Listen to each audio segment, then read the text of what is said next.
여러분 안녕하십니까, 반장입니다. 지난 6월 5일 우리나라의 수능시험에 해당하는 중국의 가오카오를 보러 가는 학생들이 버스를 타고 시험장으로 향하는 모습입니다. 학생들이 시험장으로 가는 날 학부모들은 보통 자녀들이 시험을 잘 보기를 응원하며 길가에서 이렇게 배웅을 해주는데요. 이 수능시험은 결혼이나 직장만과 더불어 중국에서는 인생대사에 속하는 일입니다. 수능을 잘 봐 좋은 대학에 들어가면 그만큼 남보다 더 출세하여 인생을 바꿀 기회를 얻을 수 있기 때문입니다. 하지만 올해 응시생은 1335만 명으로 8년 만에 처음으로 감소세를 보였습니다. 중국 전역의 대학 입학 정원은 약 450만 명으로 수험생 900만 명은 대학 문턱조차 넘지 못하며, 여기에 3천여 개가 넘는 대학 가운데 100여 개 남짓한 명문대 정원은 대학 전체 정원의 2%에 불과할 만큼 경쟁이 치열하자 일찌감치 대학 진학을 포기하고 취업 전선에 뛰어든 이들이 증가했기 때문입니다. 한편 이렇게 대학에 들어간 학생들은 그 다음으로 살벌한 경쟁이 펼쳐지는 취업 전선을 뛰어넘어야 하는데요. 중국 당국이 발표한 올해 4월 중국의 청년 실업률은 15.8%. 하지만 이를 그대로 믿는 중국인들은 드물며, 지난해 북경대 국가발전연구원의 짱단단 교수가 중국의 주요 경제 지표를 분석한 글에서 16세에서 24세 청년의 실질 실업률은 46.5%로 청년 2명 가운데 1명이 사실상 실업 상태란 말을 더 믿고 있습니다. 그렇다면 이렇게 대학에 들어가 졸업을 앞둔 이들이 원하는 급여는 대략 얼마나 될까요? 计算机科学，不要月薪3000就行了。会计学，如果能入职头部，应届毕业生就有30万年薪左右了。自动化专业，年薪20到30吧。计算机，如果我毕业之后能拿到6000，我就满足了。信息对抗，希望考研之后第一年的应该是在8000以上。会计专业，一年15万左右吧。我是信管的，6、7千。自动化专业。 캠퍼스 안에서 다들 이렇게 장밋빛 꿈을 꾸지만 졸업 후 현실은 정글과도 같습니다. 특히 코로나로 경기 침체가 4년 내내 장기화되면서 취업시장은 얼어붙었습니다. 여기에 매년 쏟아져 나오는 들을자들로 취업시장은 포화 상태에 이르게 됩니다. 특히 지난해 1100만 명의 졸업생이 사회에 쏟아져 나오면서 안 그래도 힘든 청년 취업시장이 그야말로 빙하기가 되었는데요. 就我昨天去我们学校的就业双语会看了一圈虽然我还要继续读书，但是我就是感觉大家都不太找得到工作，你知道吧？就首先我都不说人文社科，就是在双选会里面要招聘人文社科的企业，我都没有看到几家，就它显著的比理工科少太多了。就尽管北大的人文社科已经是全国 top 了，但是还是没有多少家企业来招聘。我想问，大家都找到工作了吗？感觉今年的工作真的好难找啊！就以我自己为例吧，我求职是那种最简单的工作，就是一个普通的文职的一个工作。我从过年到现在都没有找到工作，我投了400多份简历，就是智联和 BOSS 直聘，全部都是已读不回。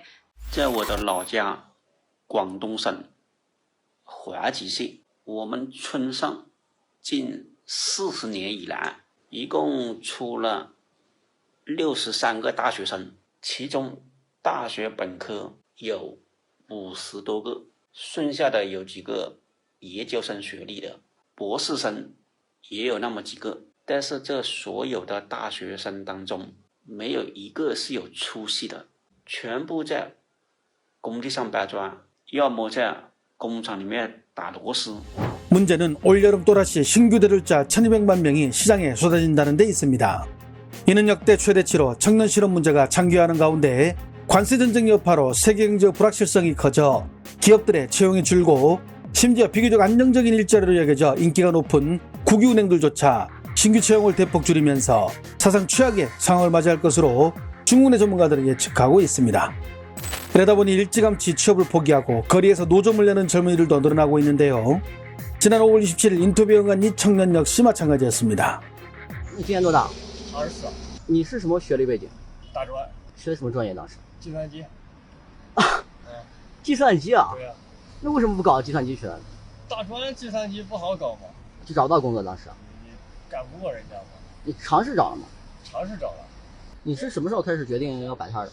我是前年年底，因为我做这个从去年开始做的嘛，做了1年多了。去年年初，对，做了1年多了。那你家里人怎么看你摆摊这个工作？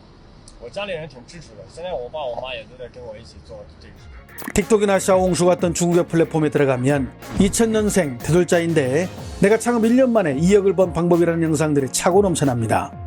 물론 대부분 조회수를 노린 영상들이지만 그만큼 취업시장이 어렵다는 것을 설명하는 것이 아닐까요? 중국 노동부의 최근 통계에 따르면 2025년 3월 기준 기술직과 관련된 약 2200만 개의 일자리는 주인을 찾지 못하고 있다고 나왔습니다. 이는 작년 같은 기간과 비교하면 15.7%가 늘어난 수치입니다. 그런데 대학 졸업생들의 실업률은 최근 10년 이래 역대 최고치를 찍고 있으며 대졸자의 32.1%는 졸업 후 6개월 동안 직장을 구하지 못하고 있습니다. 이러다 보니 대학 졸업 후 대학원에 진학해 계속 공부하겠다는 비율은 32.6%나 늘어났습니다. 기업들은 갈수록 신규 채용보다는 경력직을 선호하고 있고 대학 졸업자들은 명색이 대학을 나왔다는 이유로 힘든 공강일을 꺼리면서 나타난 수치들입니다.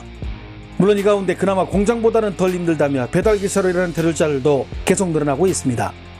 배달기사들 가운데 17만 명 이상의 대학 졸업 이상의 학력을 갖고 있으며 이 가운데 7만 6천 명이 석사 이상의 학력을 소지하고 있습니다. 여기에 대졸 여성들도 급격하게 배달 관련 일에 몰리면서 지난 한 해 중국의 교통사고 발생률은 15%가 증가했으며 사망률 역시 0.7%가 증가했습니다. 통계에 따르면 만 명당 75명의 배달기사들이 교통사고를 당한다는 것을 알 수 있습니다. 그나마 대졸자들은 형편이 나은 편입니다. 여기에 하루 벌어 하루 먹고 사는 저소득층의 일자리 찾기 역시 갈수록 더 어려워지고 있습니다. 지난 5월 말 심천의 인력시장 모습인데 일거리는 적고 일할 사람은 많아 갈수록 하루 일당이 낮아지고 있다고 합니다.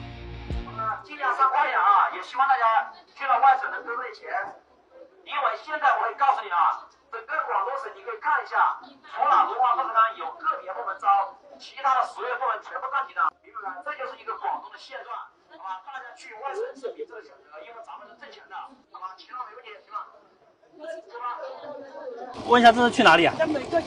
是在外省吗？多少钱一个小时啊？23。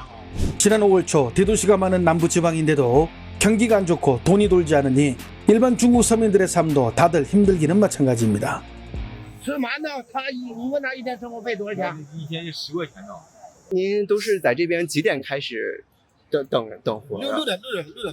6点开始啊，等到现在，就每天大概是一天都有人。每天大概到什么时候啊？等到什么时候？每天晚上7点，有的8点，有9点。晚上有夜班活，还有夜班活。哦，他都等1个礼拜了，一个活没干。1个礼拜了。1个礼拜没有。哎，饭都吃不上了。现在工作是不好找了吧？今年太内卷了，全球都内卷了。你不光三亚不好找，全国都不好找。全国各地都一样。这送外卖不赚的挺多吗？干多少个小时啊？多有风险呢！他妈那电瓶车骑的嗖的。15个小时有的人干。15个小时啊？那一当反派。好多人打工的都走了，都找不着活干，有的来这正院来的1个多月都没活干，都走了。 지난 4월 15일 중국 사천성 청도현 IT 회사에서 근무하던 27살 청년 메이 시어리는 노동 분쟁을 겪어 당국에 여러 차례 억울함을 호소했지만 무시당하자 중국인으로 사는 건 너무 억울하다는 현수막을 육구에 걸고 시위를 벌여 중국 당국을 긴장하게 만든 바 있습니다. 경기는 갈수록 나빠지고 고압적인 당국의 통제에 중국 내 저항 심리가 점점 고조되고 있다고 자유아시아 방송은 전했습니다. 아무리 공산당이라고 해도 먹고 사는 문제 앞에서는 답이 없을 것입니다. 좋아요와 알림 설정은 제가 영상을 만드는데 큰 힘이 됩니다. 시청해 주셔서 감사합니다. 행복한 하루 보내시길 바랍니다.